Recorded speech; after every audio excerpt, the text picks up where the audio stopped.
And 2020 has come to an end, guys, and today we're gonna be doing the last video of the year. And what a best way to say goodbye to 2020 than reviewing low light performance from cameras that were released in 2020. Now this one is going to be based on cameras that I own. So the first camera that we're going to be talking about is going to be the Sony A7S III. Then we're going to compare the footage from this camera towards the Canon EOS R5, which is a camera that got a lot of mixed reviews and a lot of heat, quotation marks. And last but not least, we're gonna be throwing in the mix the Sony A7C, which is, a complete different monster with completely different capabilities, but I just wanted to see how the footage is gonna do compared with these two cameras. Now, the Sony A7S III, features 4K up to 120 frames per second, 10-bit 420, just like the Canon EOS R5. Now, with the Sony A7S III, we're going to be pushing the ISO up to 12,800, which seems where the Sony A7S III has a secondary ISO where all the noise completely, goes away. So I decided to dial the Canon EOS R5 also in the same setting as this camera, 12,800, even though this camera doesn't seem to have a secondary ISO. And last but not least, we're gonna be comparing the 8-bit footage of the Sony A7C. And let's see how the Sony A7C can actually compare towards these two cameras. So let's actually dump some footage in the timeline and let's start the comparison.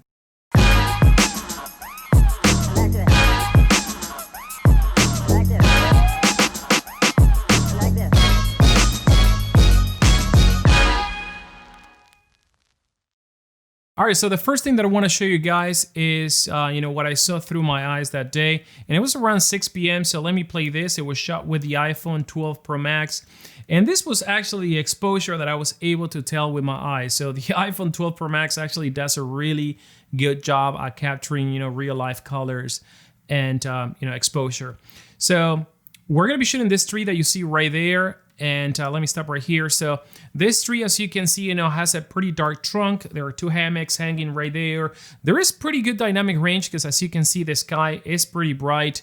And like I mentioned before, we're going to be shooting the same footage with the Sony A7S III, with the Canon EOS R5, and with the Sony A7C. So, all right, so the first clip that we're gonna see is going to be the clip of the Sony A7S III. The second one is the Canon EOS R5, and the last one is the Sony A7C. So I wanna show you first the footage, ungraded. This was shot in S-Log 3, and if you actually take a look at the grading, this is what you should expect after we grade it, which actually looks pretty accurate in my opinion. I just didn't spend too much time. Now, let me show you the footage of the Canon EOS R5.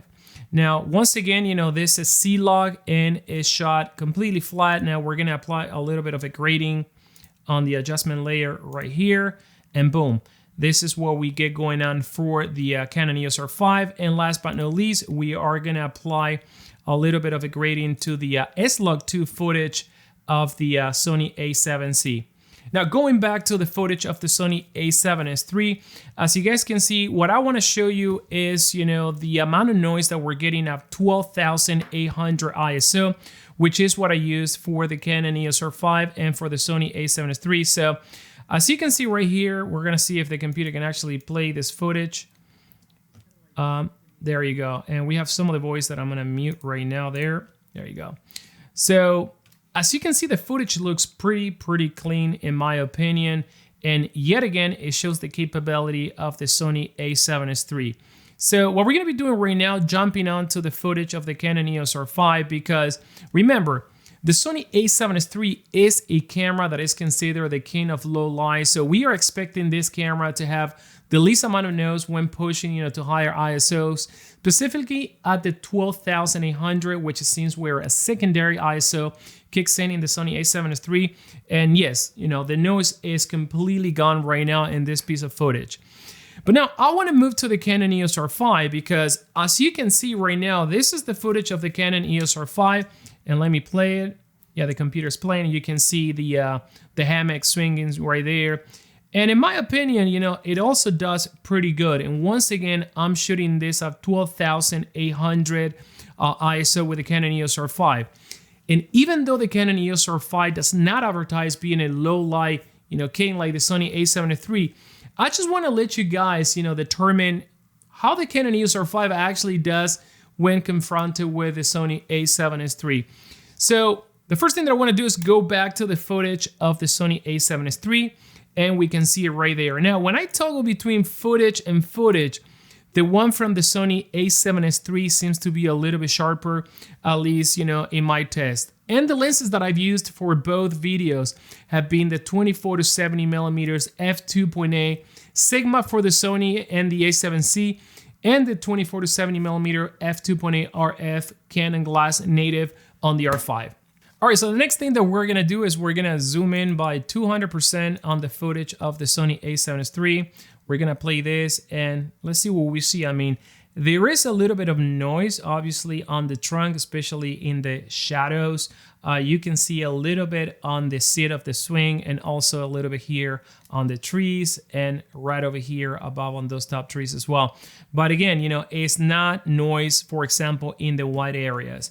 Now, let me actually show you my curves so you actually can see what I've done right here. And this is what I have done for the exposure, kind of like an S curve. I tweaked a little bit of the reds, the greens, and the blues for the Sony A7S III. And then for the Canon EOS R5, kind of like a similar type of grading. I mean, I treated the curves a little bit different here, and I could probably play a little bit more. But again, what I want to do right now is do exactly the same thing and show you the footage, amplify at 200%. We're going to play this.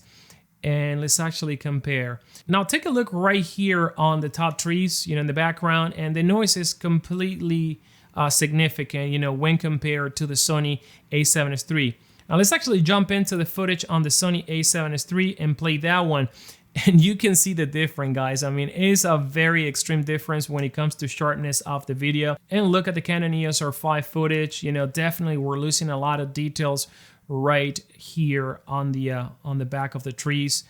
Definitely completely different when we actually swap from the Sony A7S III footage to the Canon EOS R5 footage. This detail right here, this detail right here gets completely, compressed, all blurry. And let's actually compare now how the Sony A7S III does in comparison with the Sony A7C, and obviously compare with the Canon EOS R5. So we're gonna jump into the last clip, which is the Sony A7C. And as you can see, the noise, yes, it shows a lot of noise. Now, one thing that I wanna tell you is that I pushed the ISO only to 6400 because beyond that, I was introducing a lot of noise. Now, this is not apples to apples comparison because remember, the Sony A7S III was shot at 12,800, just like the Canon EOS R5. And over here, we're dropping it by half, 6,400 was my maximum ISO right here in the scene. But now something that we don't see so much right here in the footage of the Sony A7S III or, in the footage of the Canon EOS R5. Let's actually go back to the Sony A7C. Now, one thing that I do want to mention is let's actually focus on the background, and you're going to realize that the Sony A7C, even though it has a little bit more noise, in my opinion, that's a little bit better when it comes to rendering details. So let's play once again and let's focus on this area. Look at the fence right there. Look at those trees in the back and look at the noise on the trunk. We got a car passing by right there. And now let's actually compare with the Canon EOS R5. Now, Canon EOS R5 footage. Now, the Canon EOS R5 seems to have a little bit less of a noise or a much more compressed noise, if that makes sense.